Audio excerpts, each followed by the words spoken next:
and a student of VNUK. Today, our institute have a great pleasure to welcome the delegation from the UK Embassy with Ms. Emily Handling, with Council General and Director of UK Department of International Trade in Vietnam, and Ms. Bùi Thị Anh, Ms. Hồ Thị Bích Phượng, and Ms. Mai Thu Hằng, all representatives from the British Embassy in Hanoi and Consulate General in Ho Chi Minh City.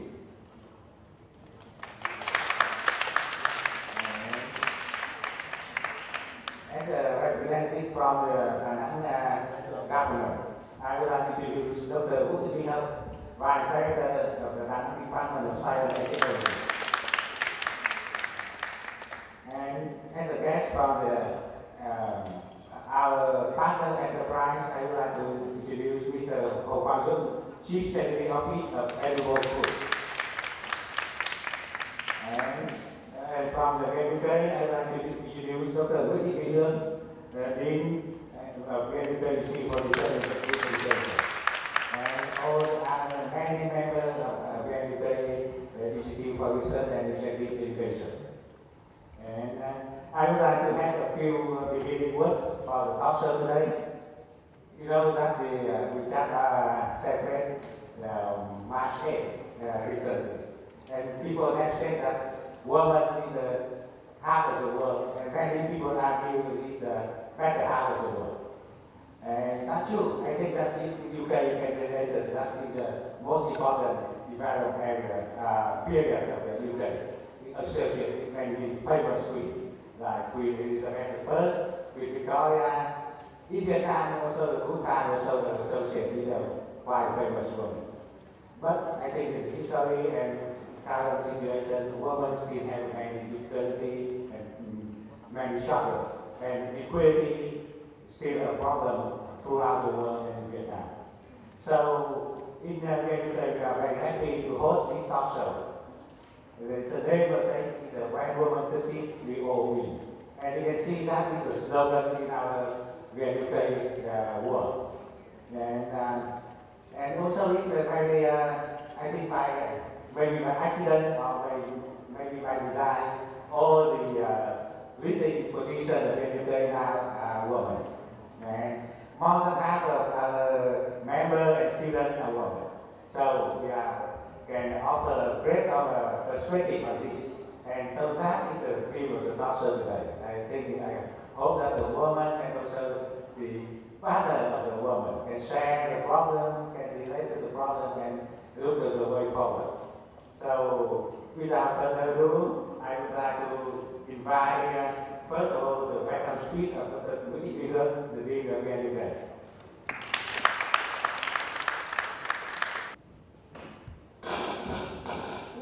Gentlemen, actually we're going to have a very quite long discussion, so I would like to say welcome to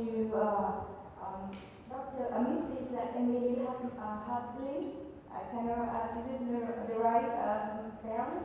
And the British Consul General in Ho Chi Minh City, and the members of British Consulate General. And also, by this time, thank you, Ms. Phượng, for organizing and collaborating with us.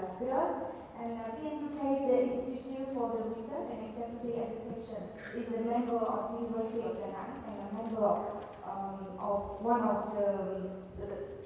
of four international higher education universities organized and established by the Vietnam government and the other four governments such as the UK, Japan, Germany and France. Over the past 6 years, we have received significant support from the UK government through the British Embassy, British Consulate General, British Council in Vietnam, and many universities and companies in the UK. And there is no doubt that our achievement have got until now. There is a great contribution from the UK, and taking this opportunity, we would like to thank for this great support and contribution. And it's great pleasure for us to have Mrs. Emily Handling today to join us in this very interesting topic today. And also taking this chance, thank you so much for Dr. Vũ Thị Bích Hậu and Mr. Hồ Quang Dũng who are our partners and always willing to join most of our important events. I think it's time for us. I would like to introduce Mrs. Emily Humphrey and Dr. Vũ Thị Thảo and Mr. Hồ Quang Những to join me on the panel. Thank you. Okay, so I think we have about more than 100 of our staff and VNUK students, and I also see some external guests who also find the topic is quite interesting and would like to join us today. Thank you so much for coming and join us. I hope that today we have three very distinguished guests, but I would like to welcome all of you, both women and men, to raise your hand if you want to raise your voice or you want to have any questions. And first of all, our topic today is when we succeed and we all win. And I believe most of you see this sentence every day. It's on the wall on the third floor. So of course, maybe you have some different perspective on this quote. But first I would like to introduce Mrs. Emily Humphrey and also Mrs. Hậu later, Dr. Những will share some initial thoughts on this quote. How do you support the quote? And you might share with us some of your thoughts on the progress of women, of gender equality, or the progress of women in the world. Thank you and welcome, Mrs. Emily.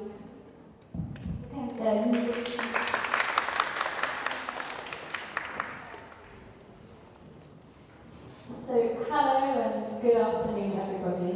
Hello, Ms. Hun, Dr. Howe, Mr. Young, and all of you present. Thank you very much for the warm welcome here today.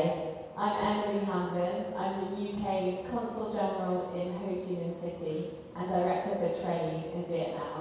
And today is the first day of my first trip to visit beautiful, dynamic Da Nang.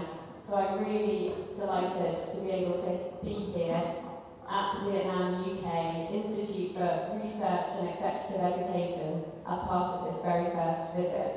So thank you for having me here. And I've only been in this role and in Vietnam for just about 6 months now. It's been a very busy period for good reasons, with the UK-Vietnam overall bilateral relationship really going from strength to strength. In the 6 months since I've been here, we've refreshed our 10-year strategic partnership agreement, and we've signed the free trade agreement, for example.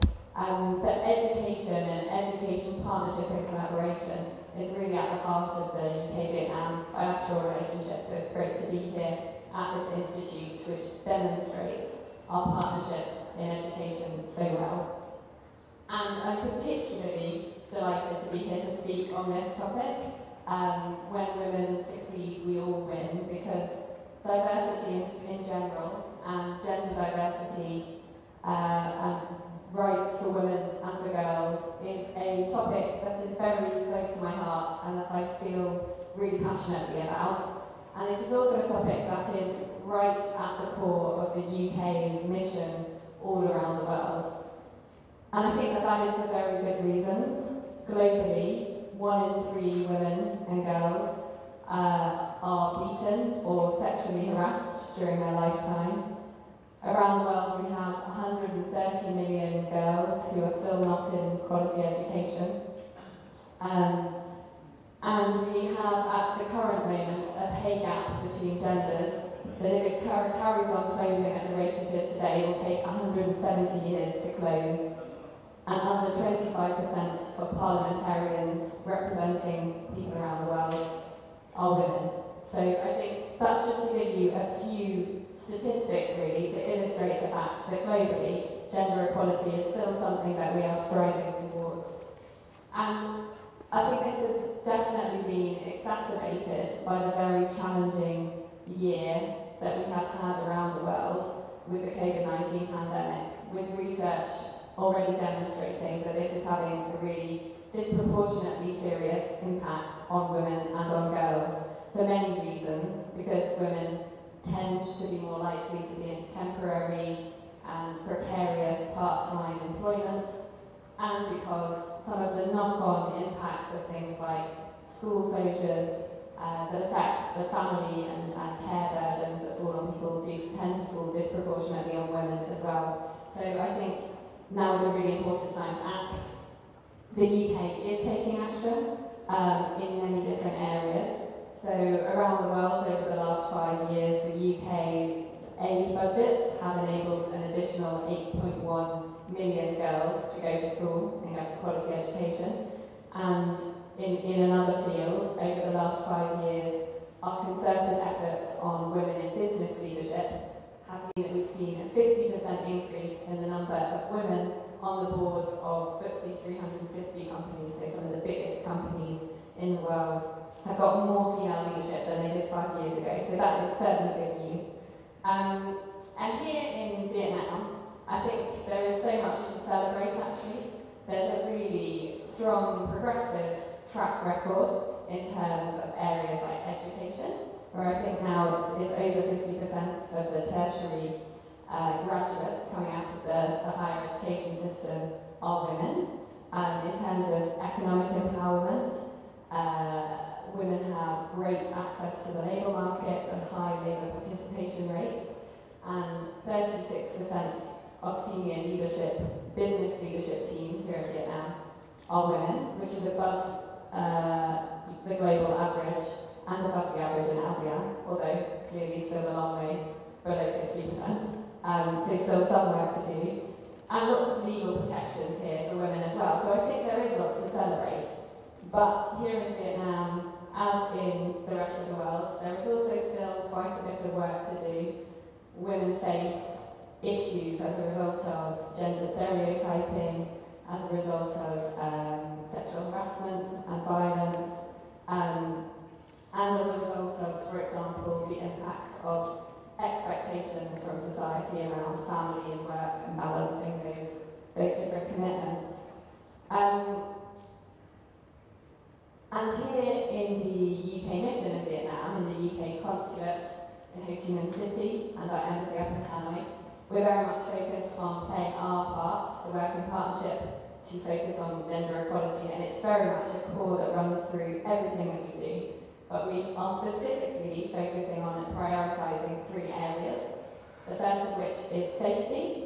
So we use our voice to advocate on issues like sexual harassment and also work in partnership very closely with the Vietnamese government around addressing, for example, human trafficking, where 90% of the victims are women and girls.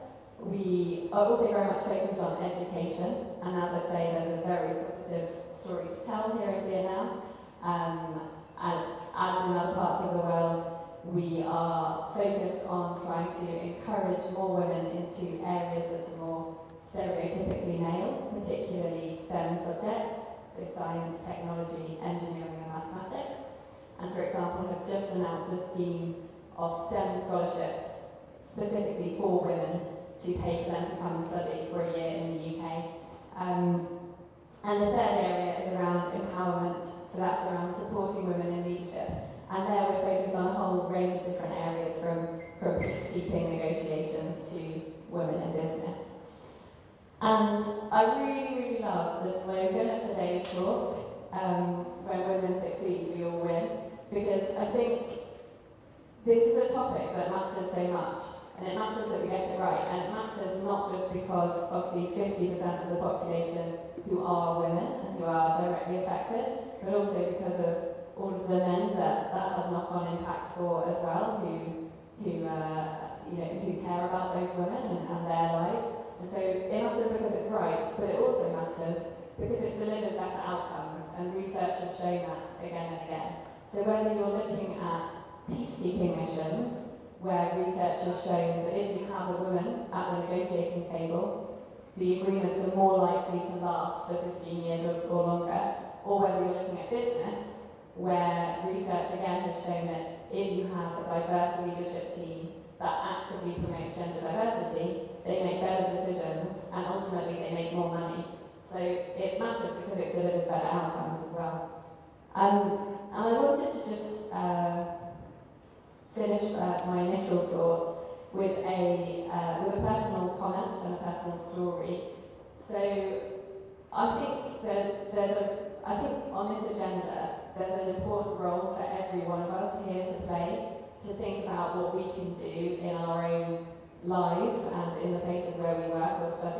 to create an inclusive and supportive environment and think about how we build the people around us up and make space for their voice. And I think for me, when I joined the UK government and I came into my first ever job in the Department for Business back in London, that department was headed by, so the department of 3,000 people, and it was headed by a senior minister at the head of a ministerial team, who was a man, and a senior civil servant at the head of a large team, who was also a man. And these two men, by coincidence, had a tragedy in common, which was that they each had 3 children, and they were each widowed when their children were quite young. And so they had very real and direct experience of how difficult it can be to manage family and work commitments. And they both had a real drive to create a flexible and supportive environment.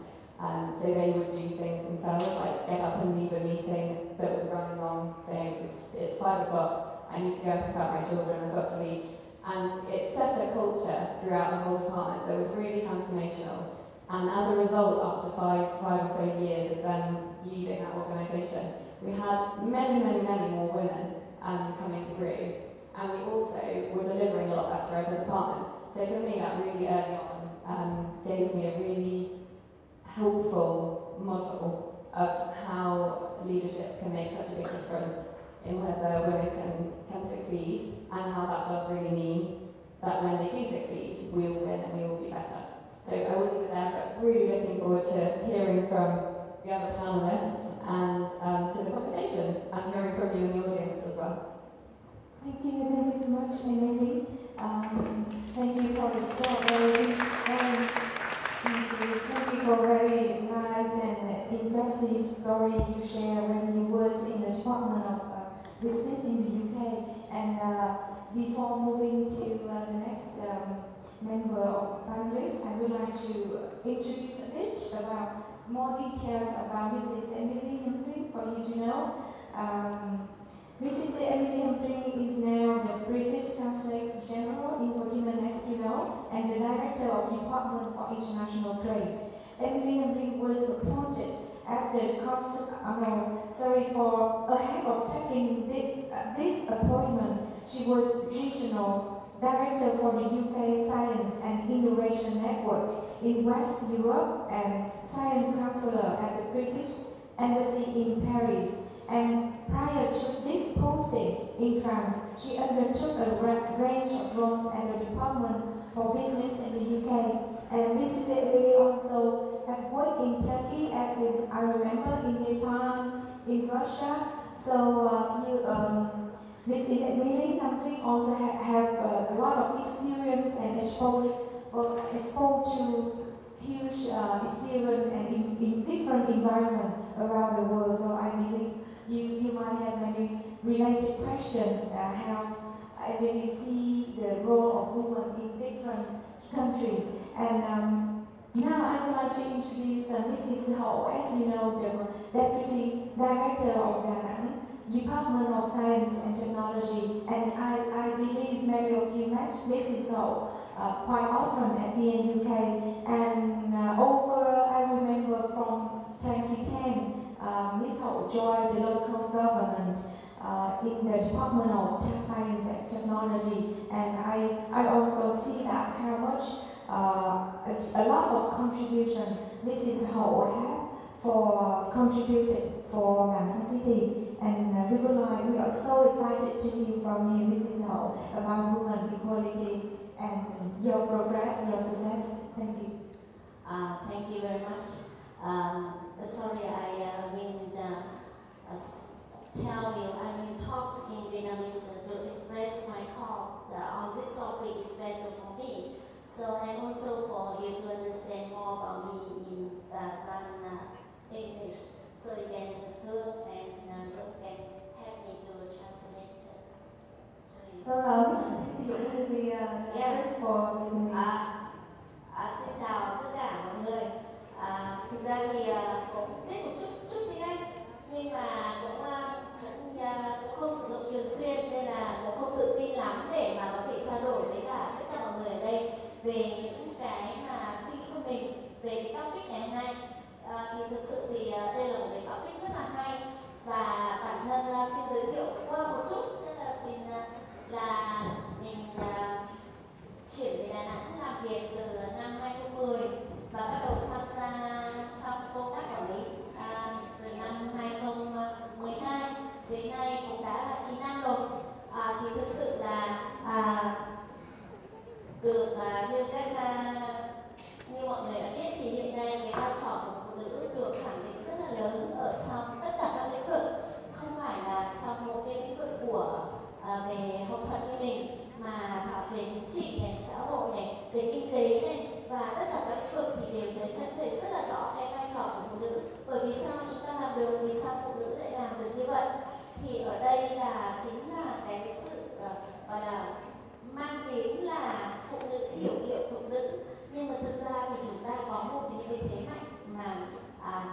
có trách nhiệm trong công việc, cũng như là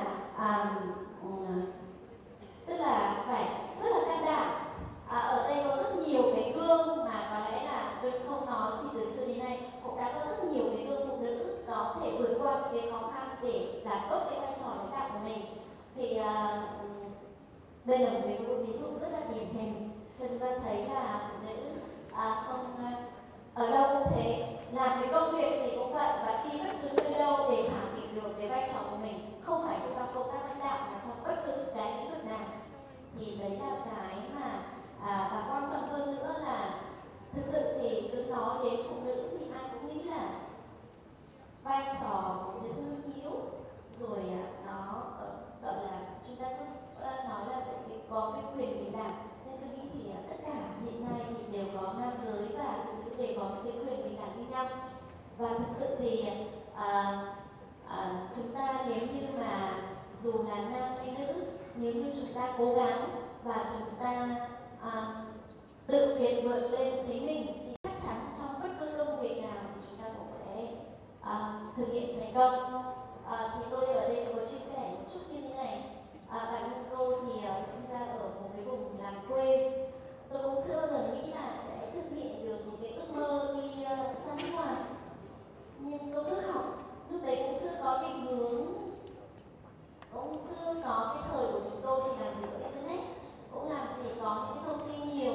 Nhưng mà chúng ta có một cái mơ ước là tôi muốn vượt qua chính bản thân mình và làm được những điều gì có ích. Thì tôi bắt đầu vào học thì và cũng cố gắng học, rồi cuối cùng cũng được những cái học bổng để đi học. Thì tôi dành một cái thời gian rất là lớn ở 7 năm ở bên Nhật. Thì những cái thời gian đó là cái thời gian không phải là chúng ta học về kiến thức không, mà chúng ta cũng phải học những cái gọi là nhiều thứ chúng ta học được đó, từ văn hóa, từ cách giao tiếp và rất nhiều thứ chúng ta mỗi ngày chúng ta gain một ít, tức là chúng ta sẽ cố gắng để một ít thì chúng ta sẽ trở nên những đạt được những cái ước mơ của mình. Thì đấy là cái mà và hiện nay thì tôi cũng làm 9 năm làm công tác quản lý rồi. Thì và nhìn xung quanh tất cả các sở ngành ở thành phố Đà Nẵng hay là nó rộng ra là ở Việt Nam ấy, thì có rất nhiều là cái vị trí mà quan trọng trong công tác quản lý và lãnh đạo thì đều có cái hình bóng của phụ nữ, và hình bóng của phụ nữ thì ngày càng được rõ nét hơn rất nhiều trong tất cả các lĩnh vực, và cũng khẳng định được cái vai trò của phụ nữ trong đóng góp trong sự phát triển kinh tế xã hội tất cả trên tất cả các lĩnh vực. Thì đấy là cái mà tôi nhìn nhận, và để đạt được cái này thì chính là cái sự nhìn nhận của Đảng và Nhà nước. Thì có những cái chính sách để cho làm sao mà cái tỷ lệ nữ lãnh đạo ngày càng tăng hơn. Thì đấy là cái, và hy vọng ở đây để chắc chắn các em nữ của sinh viên của VNUK một ngày nào đó sẽ gặp các em trên chính một những cái vị trí quan trọng trong những cái lĩnh vực mà các em lựa chọn. Rất là muốn nhìn được những cái hình ảnh mà sinh viên nữ của VNUK thành công hơn trên những cái con đường mình đã lựa chọn. Thank you. Thank you so much for the passionate sharing, and thank you, Việt Dũng, for translate for Emily. And now it's your turn. I told Emily that Việt Dũng is most handsome guy in the panelists, and many people ask why Việt Dũng today is the talk show for and by women, but Việt Dũng join us, and you will see why. So, to start with, I think that I want to share my own story first. I was born in a family of four children, but I'm the only guy. So the others are sister, one elder and two younger. Yeah, the sad thing is, but now I'm the youngest. And also my mom is the one who was staying at home much. Not my father would travel out and earn the bread. Yeah. for my family. So I stay with the mom and sisters, and I learn the way they live, and I understand how hard they overcome. And sometimes my father showed that, oh, you are the female, you don't need to be like this. But I'm the boy, and I was more flexible.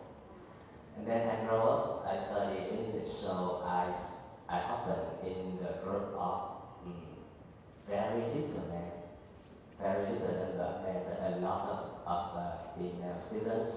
And then I realized a lot of things, and I feel like somehow I was lucky to be born in the form of a man. This morning when I was researching again about when women succeed, we all win, and I was watching Oprah Winfrey. You know her, right? There's the queen of the show in USA, and she was telling something that I was really impressed. She said that for the woman, for all of us who was speaking to the woman, she said, I learned that there's a power that you have to get all the time. She called it authentic power. Authentic power was not the money, was not something that people can take away from you. And authentic power is something that you can learn over time in your education, your mindset, your skill, everything that can give you the value. And you keep that value and you give back to the other. And Oprah showed me that is the thing that people have to chase, to go, to follow. But then being a woman in this earth, it's kind of like in the old age, it was like a lot of intangible carriers. You were the woman, you have to stay home, you have to take care of your husband. You shouldn't have the thing, the thought of, being a doctorate, anything. So I kept thinking about that, and I think that if I can do anything for eradicating the carrier, those carriers, I will try my best. That's something in my mind so far, and maybe with that mindset, I was invited. I don't know what to say, anything. So that's the thing, that my initial thoughts when I was talking about the role of the woman. But for me, it's not about the conflict between men and women.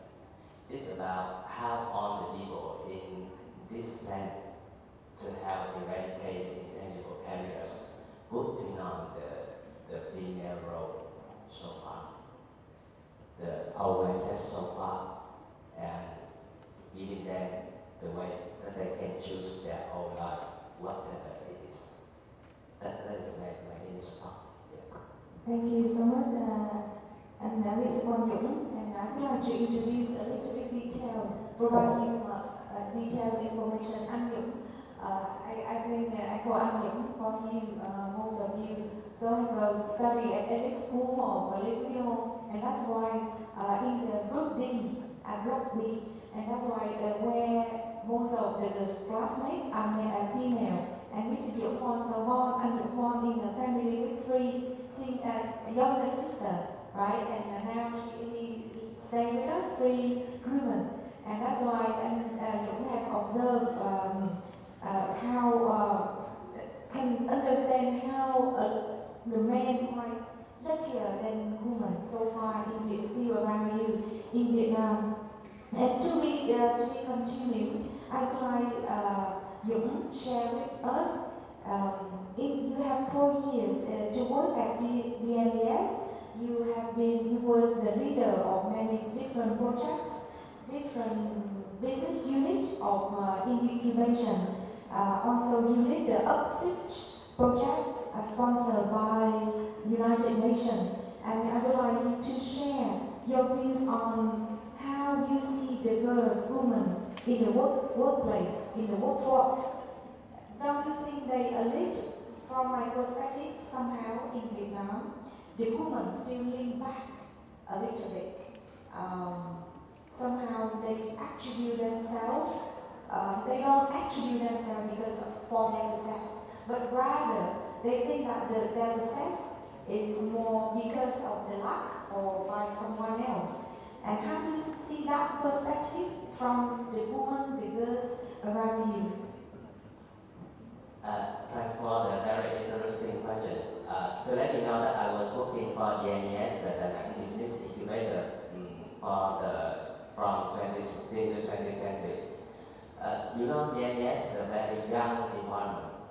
So most of the women working there, actually the female working there, is a very young age. They was born in 96, 97, nearly the G generation. But luckily for me, I was working in the government from 2010 to 2016. I was working for the Foreign Affairs Office. And you know, for the government, the female, the women, they mostly married. Some of them had children, or some of them was affected by the very, the old, I don't say the old mindset, but like the very traditional mindset. And in that, for the last 10 years, when I was working with the two type of organization, one is the government and the other is the enterprises with young people, I was like amazed by how the generation for the top inside the woman just move around. Like when you were married, when you get married, you have a lot of talks going on in your mind. Not just what to do now for your career, for your job, your duties. You have to take care of your family, and every late afternoon you cannot just hang out with people. You have to say to your boss, boss, please stop the meeting. I have to pick up my two girls, my two sons, my two children. And it was really somehow when they make decision, they have to think very carefully. They think that, should I do this? Will it a lot? Will it affect our relationship? Will it affect our husband career? A lot of things that I have seen it. I think that you might have seen it before. But when I was looking at GNS, young women like this, like some of my friends here, that they affected by the new type of thinking. They think about themselves first. Some think about themselves and feel like, okay, I was like, how to have a stable life. So they focus on building their skill, and they tell me that I'm going to marry soon. I don't care about the other boys, because I'm not into boys. I just have one and that's all enough. But the other, they live a very different way. They're really active. They enjoy the nightlife. They enjoy the ambition. They want to get higher. They want to get better salary. They go forward and they try a lot. And for me, when I have a chance to live them, I just think that is your choice. When you choose to be a stable woman, or you choose to be an ambitious woman, you choose to be whatever choice you make. I just say, you do your best. You do your capacity that you believe. You know, for example, when organizing an event, there's some girl really very good at logistics and take care of the people and the things. There's some girl that cannot do that. They want to go out, they want to talk to the newspaper, they want to talk to the media, they want to create, to be creative. And if we just say that, okay, you don't do that, let the other men do that. Even some women, they say, I just have a very good strength, I want to carry things, and that's all. I want to free my mind, that's all I said, okay, join the man, you can do it. So I think that they're very diversified, and they are currently at their age, they are free of the, how I say, the family relationship, and in a small family. And I just let them go with their flow and, show them if someday things happen, what would they do? But again, I just insist on saying you only have one youth. And when you don't spend your whole youth following what you believe, then one day your youth will be you so much, anh Dũng. So from what anh Dũng shared with you, we can see the change between generation. Basically, like chị Hậu and me, anh Dũng, maybe you are older and Dũng generation. Like people, women like us, or mostly we think about family first, right? And then we some opportunity, when opportunity comes, we tend to, maybe we think and maybe resist to the opportunity. But the young people now have like more advanced thinking, right, perspective on how to balance between work and their own life. And I would like to welcome you,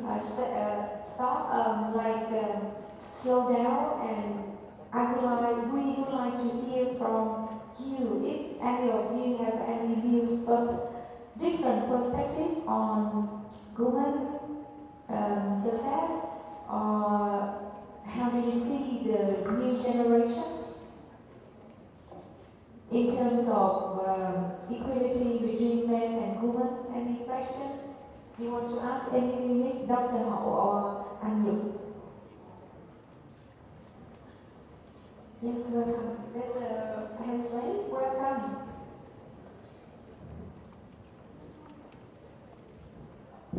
So hello everyone, my name is Nhân, or you can call me Mike. So I'm a student from the University of Untitled for Foreign Language Studies, and I'm here to share a few thoughts of me about the gender equality issues. So I think that here we talk about the women's issues, like this discrimination, and yeah, I understand it, but I think that people are created equal, and then people have different stories, even men, even women. So I think that the problem here is about mutual understanding. I think that women, they have their own issues, and I mean from their workplace, for the family. I mean, for the women, I see that they're very strong, hardworking. They work at the office, and then they have time for their family and cooking and stuff. So I really understand from their perspective. And I think that if we men, as a man, I think that I have enough level of mutual understanding, I will lend her a hand, give her a helping hand, in not just at the workplace, but also in the family. It's child rearing, stuff like that. I mean, it's about giving help to other people and be sympathetic with people's problems, no matter it's about men or women. And I think that men also have their own problems that women should understand. Let's say that men, I ask a lot of men, and then we have some kind of man stereotypes, and it is about men have to be strong, have to be successful financially when it comes to their career. I think that it's different for everyone, and we can have their own different choice. And I think that as long as you can be a good person, and it doesn't matter about your success or anything, but it's about making you a better version of yourself and making the people around you become better. I think that's the problem here with the gender equality. I just want to say about the women's thing and the men's thing according to my perspective.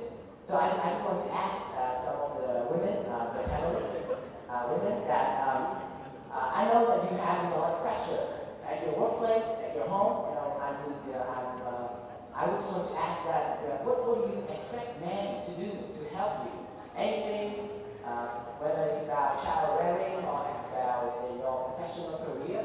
Yeah, what do you expect? Anything? Okay.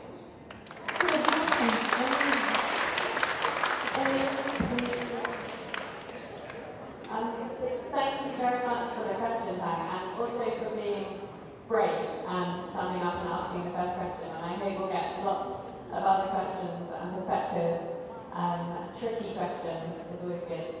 On your question about the role of, well, firstly, I completely agree with your first point about it's about mutual understanding and empathy and being able to put yourself in someone else's shoes and see where you might be able to help and support those people around you. I think that is really, really key. And I think really important that men step into some traditionally female areas more and more in the way that women are stepping into traditionally male areas more and more. So I think men getting more involved with child rearing and with looking after a home, from my perspective, is a really positive thing. And it's a positive thing because it's more equal and lots of reasons like that. But also I think men get a lot out of it too, and men have suffered from being excluded from some wonderful parts of life, I think. So for example, for me, my personal story, I have a 3-year-old son, and I'm here with my son and my husband. My husband currently isn't working, and he looks after our son when our son's not in childcare. So at the moment he does more of the childcare than I do, and probably more of the cooking than I do at the moment. Hasn't always been the case. And I've been really surprised. I thought he would be desperate to go back to work, but he's really enjoying it and has said, I didn't realise what I was missing out on. All of this time I have with my son, I have this much stronger relationship with him that I didn't realise that I was missing, and that I don't think that my father realised that he was missing. So I think there's something in that for men too. And I also think it's really brave of men to do that, because and I think it speaks a little bit to what you were saying, Mr. Young, about when you were growing up, and pressure from people around you if you're a man. Why are you getting involved in this woman's business? And are you scared of your wife? And this kind of pressure that men doing that get, as often from other men in their life, but also from women too, which I think puts them off doing that sometimes. So I think it's a really brave and courageous thing to challenge gender stereotypes, whether that is challenging them as a woman by opting to push yourself forward and be openly ambitious, which is quite a new thing for women to be able to do, I think, or whether that's as a man choosing to be openly caring and nurturing and supportive. I think it's equally a very brave thing to do and can be difficult. But you're right, there's a lot of pressures on men as well in terms of to go out to be successful, and certainly something that we should be sensitive of. I think that one of the leading, I can't remember the exact statistic, but there is a big and growing issue in the UK and many parts of the West with male suicide, young male suicide, and I think a lot of that comes from very confused expectations from society, putting a lot of pressure on young men, and it's now unclear exactly how they should fulfill those expectations and pressures. So yeah, I mean, certainly think that this topic is about people of both genders supporting each other and being more empathetic. But really, really good and challenging question. So thanks. Thank you. Thank you. Yes, for the question is from me, from my experience. Before getting married, I could do whatever I want. But after getting married, it's a little bit different. First, I have to think a lot of things about my husband and my children, and even my husband's family also. I have to think a lot of things. But, so I need my husband to share with me. Even sharing homework and take care of my children, or even bring my daughter from school. When I'm busy, my husband have to help me. And also, when he's busy, I have to help him. But when it's both busy, who's help? I ask my friends and my family help me. Otherwise, we cannot finish everything. A lot of things after getting married, right? So, it is really is different between single and married. Really different. And also different between younger and older. When you are getting older, the mind is a little bit different. And also you have to think a lot of things. When I was young, I traveled a lot. And I want to do, do adventure and do a lot of things. But now, okay, Let me think first. So it's different. But for women to succeed, we need help from others, from boss, from friend, from college, and from husband and family. That's why it's no way, really. I don't know, but it's my opinion and my thought that is. Thank you, chị Hậu. Very good, very nice question. I would like to share with you within University Board of Communist Party, Board of Communist Party in University of Đà Nẵng, tức là đảng quỹ Đại học Đà Nẵng. There are 25 members, and you know what? I am the only woman in that board. Imagine, tức là cô là người đảng ủy viên, là nữ duy nhất trong 25 người. So 25, one out of 25, and there were 4 women selected, get to be voted, but 3 of them get out of the voting. And I would like to share with you the secret. Most of the women don't vote the woman. Yes, I have 4 women was on the member list, and then 3 of them get out of the list, and only me remained in the board. And one of the vice director of University of Đà Nẵng, he said that even I get quite high voting, he still said that the people who don't vote you, I believe they are women. Really sad story, right? Number one, I would like to share with you. And I believe, boy, you must be born in very equal family. And the girls who gonna marry you should be very happy and very lucky. And I dream that most of the VNUK student boy student gonna be like you. I have to, we will do something to make it become true. And the second story, I'm sorry, so sorry that I'm moderator, but take the opportunity. Yes, and the second thing I would like to mention is about the sharing that chị Hậu just shared.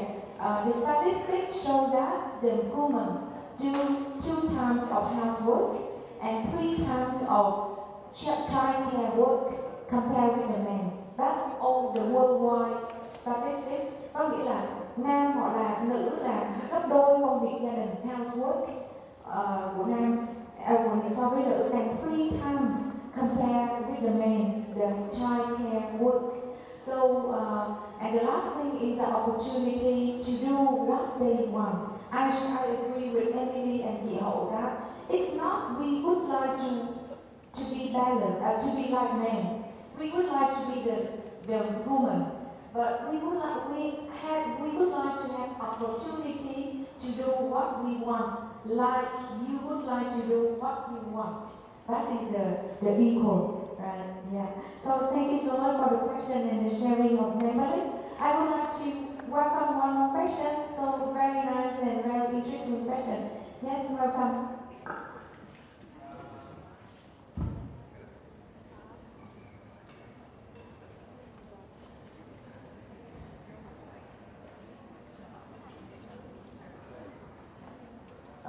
Hello everyone, I'm Thai and I'm a pupil at VNUK. So sorry, I'm pretty nervous. Okay, I really like your answer because it has we all the in here know that we need to share job and household with women.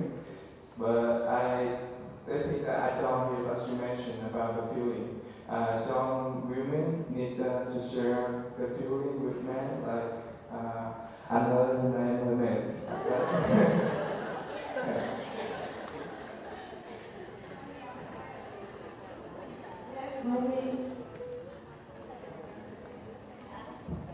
Actually, I share with my husband a lot because I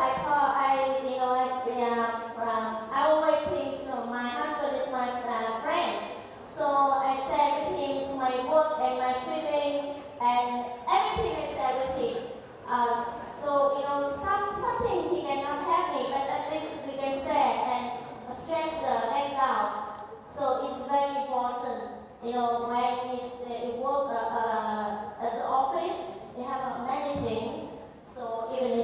we cannot also how I can resolve this problem. So actually I'm lucky. My husband is studying the same university with me, and also same age, and he works in Danang University. So I can share with him, and of course he also shares with me a lot. So we discuss about the work and feeling and social and political everything. So if we can share as much as we can, it is very important and keeps families happy and keep works moving. So it's very important. Thank you very much for the question.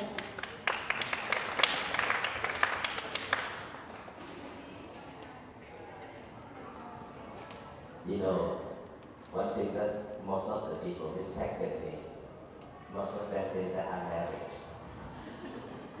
That being married, being not married yet doesn't mean that we don't. Yeah, I don't learn to be a husband.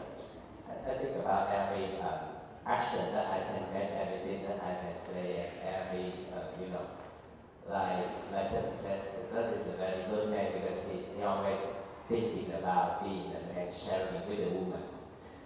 There are two things I want to share from about it. The first thing is, yeah, you're right. We have to share the feeling.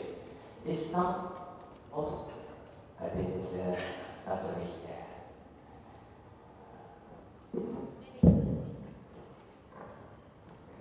You know, some of because I have many married women friends, and she shared with me that it's not about sharing the household, it's about sharing the feeling, sharing the emotion. Sometimes I feel tired, if she shares with me the feeling, I can get the motivation to take care of the family. Because they're aware that the husband do a lot of things. But the husband also bring that bad feeling back to the house. And they feel they cannot share their feeling with them because they think that the husband already overwhelmed. But that doesn't mean anything. For me, when learning to be a husband, I realized that it's not about you solving your wife's work or relationship matters or problems.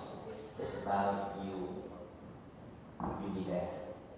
So sometimes when my partner said to me, I was tired, and I just said to her that it's okay, it's gonna be alright, and that matter doesn't last long. And at first she seemed not to understand why I just say very things like that. But then when I shared more about what I think, I feel like she was like, yeah, right. So every time her angriness surged and she told me something, I just say, it's okay. Think it's okay. And people are like that, don't worry. And jobs are like that, don't worry. What matters is that we still here. And that's what I learned, and I hope to share it, because when you get married, you have children, you have bigger family problem. That's all the very urgent things. But we have to understand that. The second thing that when sharing the feeling and emotion, I think that most of the time the people mistaken it with showing the problem, and so they're aggressive.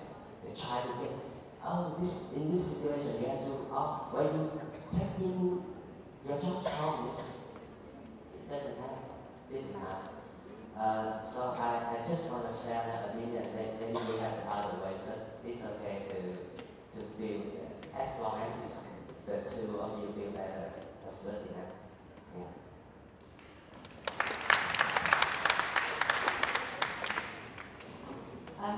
Thank you, really interesting discussion. I just wanted to add a couple of quick thoughts. Firstly, I completely agree that it's about partnership and about being able to communicate with each other inside a marriage or a family, and being able to explain when you need support. I think also about and I completely agree with Mr. Young about you don't have to have solutions, but being able to listen and share the experience with someone is a huge support. I think something as well about active listening and creating spaces for people to share those feelings and making it clear that that is welcome. And also, I guess another aspect to some of these questions is about not just how you can support the person that you're in a marriage with or a relationship with, but also the other women around you in your life, such as your colleagues at work. And I think on the one hand, sometimes trying to be empathetic and conscious of how it feels to be the only woman, for example, in a group of 25, it can feel like there is more pressure on what you say, as if you're standing for all women and your views have to be very, very good, because otherwise it will affect people's judgment of what women are capable of. So there's, and I think sometimes that can be one reason maybe why sometimes women would be more hesitant with their opinions, or something as well about, we were talking earlier about being comfortable to be being seen as ambitious and driven. So there are several reasons, I think, sometimes why some people can hold back, and I think it can be really powerful to be the person in the room to say, I don't think we've heard from you yet, what do you think about this? Would you like to share your view? Or to pick up on an idea that a woman has put forward in a meeting if they're the only one there and say, no, I really liked what they said earlier, maybe we should come back to that idea, giving credit in that way. All of those really small gestures can be really powerful and important to how valued those women feel in that space, and therefore encouraging them to be able to speak up and to share with you what they really think, which not only is better for the two of you in that relationship, but also means that they can bring a different perspective and add to the discussion going on and hopefully get better decisions as well. Thank you so much. That's great ideas sharing. I'd like to briefly to share briefly Emily's in Vietnamese because it's important. Tức là cô Emily, cô cũng chia sẻ cái ý của cô Emily và cô muốn brief lại là đôi khi phụ nữ ở Việt Nam ấy thì thường mình tức là vì social norm, we will call cultural norm.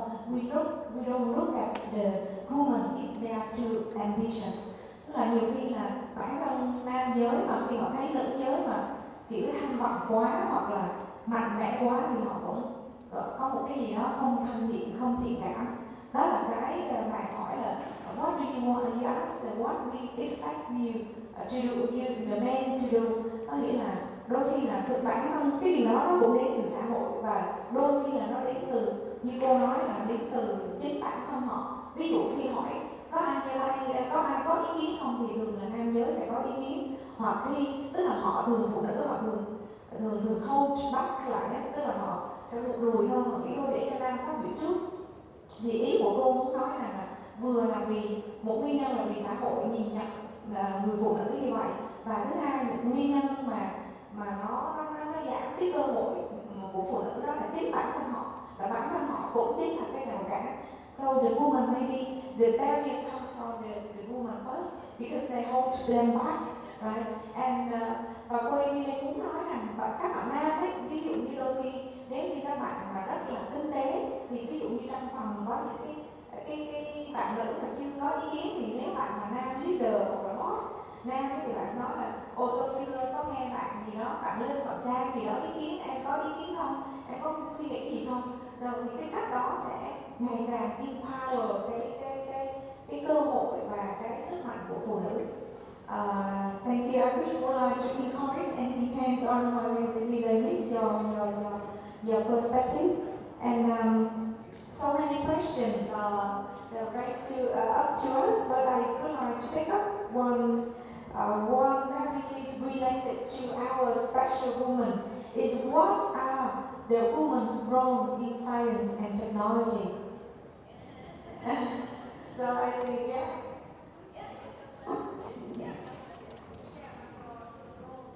Sure. So in terms of women's role in science and technology, So as was mentioned briefly earlier, before I took up this role here in Vietnam, I spent 4.5 years based in Paris, in France, running the UK government's Science and Innovation Network across West Europe and then later across Europe, Russia and Turkey, which is a network of officers based in these countries that's all about building science and innovation partnerships between the UK and those countries.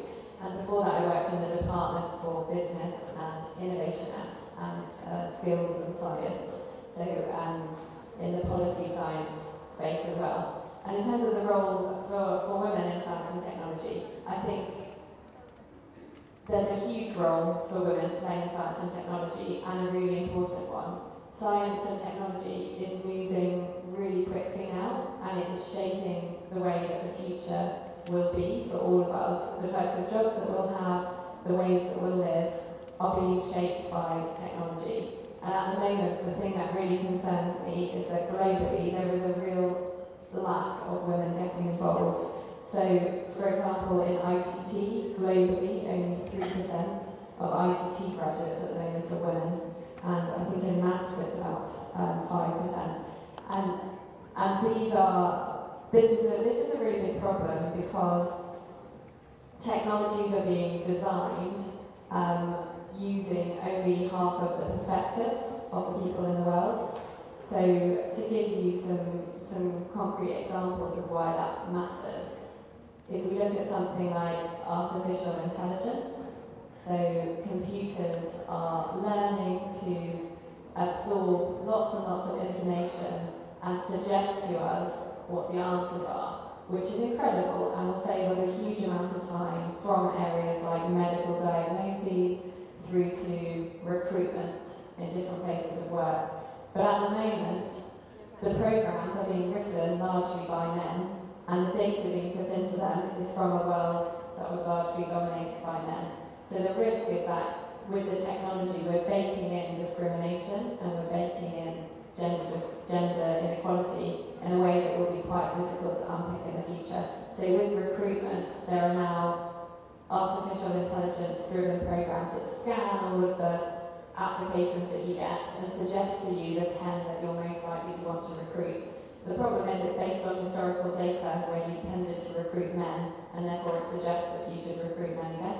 It's those sorts of issues, so that's why I think women are equally capable in maths and science and technology and engineering, and really, really keen that more of them get involved in that space to help shape the technologies and make sure that they're as beneficial as possible for everybody.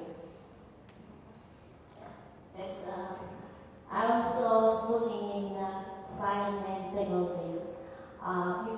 Actually, my major is in biology, so it is why when I was young, I thought I would be something like doctor, medicine doctor, but I could not get my dream, so I became a biologist. Ở đây có anh nào có học về ngành y sinh ở đây không? Ai học y sinh ở đây không? Yeah. Tức là it's okay too. So later you can say about something about lady or girl in science. Nowadays there are a lot of women scientists. Yeah, so women is a very important role in science and technology. Not only for study, research, and also management also. As before, I doing a lot of research, but now I stopped doing research directly. But I still guide people, my friends, college to do research. Before I was director at the Đạo Center. Yes, in my office, the total number of women is more than men. So you can see how important women play in science. Bây giờ cho câu hỏi một em ở VNUK về trong cái lĩnh vực về y sinh ấy, thì các em nghĩ thế nào về vai trò của phụ nữ chúng ta trong cái lĩnh vực của mình hoặc là trong về science and technology? Xin mời em học ở share một tí chút về suy nghĩ của mình.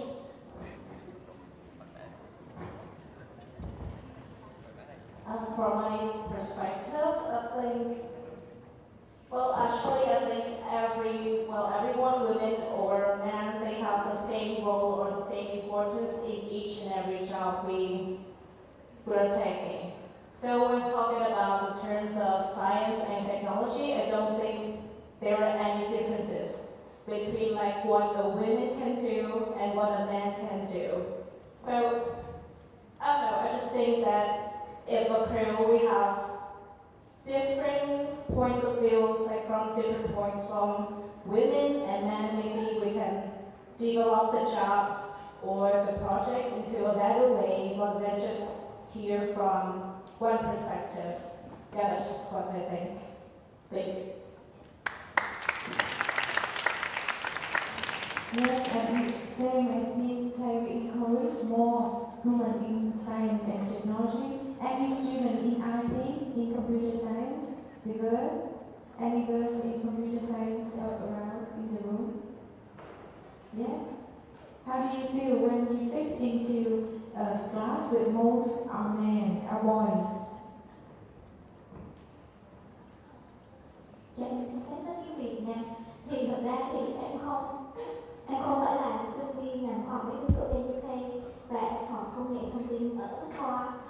Thì em học chuyên toán từ cấp 2 đến cấp 3 và lên đại học thì khi mà học trong một cái môi trường gọi là các bạn nam thì ok, em luôn có một suy nghĩ là vì chỉ các bạn nam làm được thì em làm được và em không quá bận tâm nhiều về là xung quanh mình chỉ là toàn những bạn nam và mình là nữ, mình không có khả năng học tốt. Và theo em biết thì cái người mà phát minh ra các máy tính đầu tiên thì như là nữ chứ không phải là nam, và em cảm thấy vai trò của người phụ nữ khá là đóng một vai trò quan trọng và nó rất là equal trong cả khoa học và công nghệ. Excellent. Excellent. So also joining us today also there's a student from India and bands from Hungary. We are so excited to listen to your perspective in your own country about the human equality, gender equality. May bands help us? Okay. Good afternoon, everyone. My name is Ben from VNUK. So in my country, gender bias is also a thing, but maybe not as much as in Vietnam. And I would more like to ask a question that mindset is very important. We want to change mindsets, right? Here in Vietnam, we want women to emerge as leaders. And in Vietnam, we often hear that women have to stay home, take care of child, do housework. What can we do on a daily basis to change this mindset? How could we transform this? Because these people around us, these people are the future. And maybe we can come up with some ideas. How could we make Vietnam better in this way? How could we eradicate these gender biases? And I would be happy to hear some perspective from women who are leaders here. Thank you very much, because that is what I plan to lead the discussion to. We would like to hear from all of us the recommendation. I would like to brief a little bit that from beginning to now, actually we can break that in Vietnam still there are huge gender equality. Compared with the other countries, the woman access to job is quite high compared to the other country. But the women who are in senior and managerial position is still very low, like 38% compared with the men. So this is very important for all of us to propose some idea from us and from the student, the future of Vietnam and the world. Any recommendations? Maybe we would like to suggest and give one suggestion, maybe for us, for policy, to prefer. Or anything we can do from our position. I'm going to cheat a bit and do two, because I'm going to do one for everybody and one for the women. So in terms of what, I think what we need most is not grand sweeping gestures or system changes, but rather for every individual person to do the small, visible, daily actions that make up a big culture change, and that's the way culture change happens. So to be more specific, for everybody, I would go back to my earlier suggestion, actually, of think about how you can create space for somebody around you who doesn't have as much of a voice as you do. So whether that is somebody, in the year below you studying, or somebody in your class who's really quiet, or a woman who you think had a really good idea in a discussion that nobody picked up on, and be the person that says, I heard what you said and I thought it was really good, or the person that do you have a view that you would like to add to this, and creates that space for other people around you. And then for women in particular, I would just say, be brave, be ambitious, be shamelessly ambitious, be clear and confident about the value that you add, because it is a lot, and don't be shy about it, because you don't need to be. And I think continue to do that even though you will have moments of failure, moments where you mess it up, because everybody does. But don't take that personally, and just keep kind of driving forward and being ambitious and brave.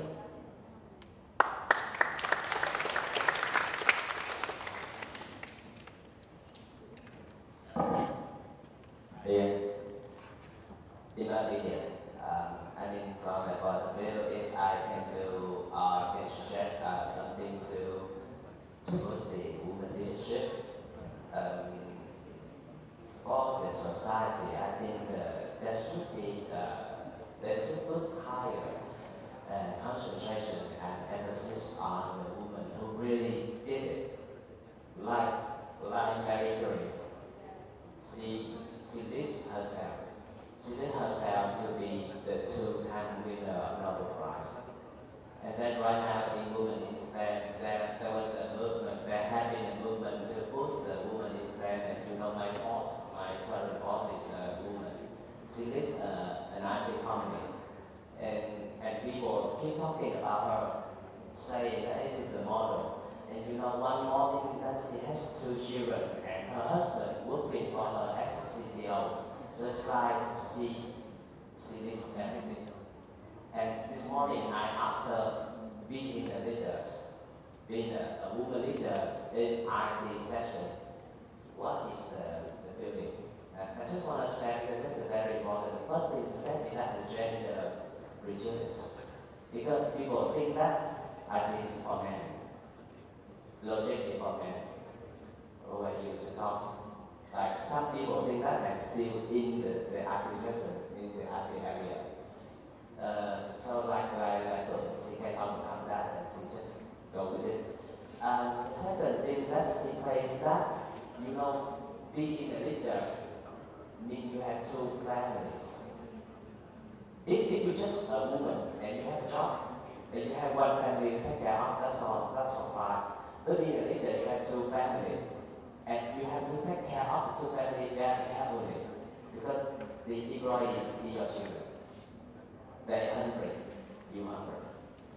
Right? So that is a double burden to a woman leader. The third thing she said to me, and I totally agree, is that, people keep talking about, you don't need to be so ambitious. You need to be like that. You don't need to be so aggressive. For me, working for her is a privilege, because I can see a lot of things. I can see people opening their mind. And she's still a female. She still keep her family well, and she still, on the employees love her, follow her, and do what she said. And that's the 3 things that she shared with me, and I want people to know about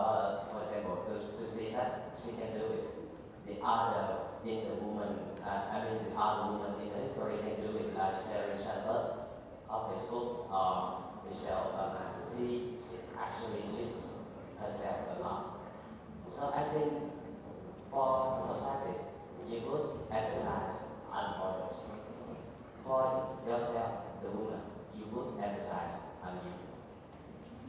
Because sometimes you just forget that you have the power to be empowering yourself. For me, I think it's we have to, even it's man and woman, or woman, we have to try our best to do better day by day. Supposedly, better day by day. And also, women, we have to think. We can do whatever we can do. And the third one is when women succeed, when men can get more benefit. That is only speaking. I could talk to you. Thank you. Thank you so much for your final recommendation. So number one, for everyone, support the woman whenever you can do to change the behavior and the attitude, the mindset of the society. So support the woman whenever you can. For men and for women, be brave, be ambitious, be empathetic, and be the leader whenever you can, no matter which major you are in. So that's all the recommendation from our panelists. Thank you so much thank you Emily, Mr. Những, Dr. Hậu, and thank you all of you for so much empathy and so willing to listen to our great panelists. Thank you, and good luck for all of us, both men and women. Thank you.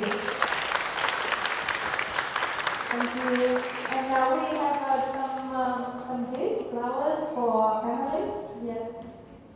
And you will bear with us a second.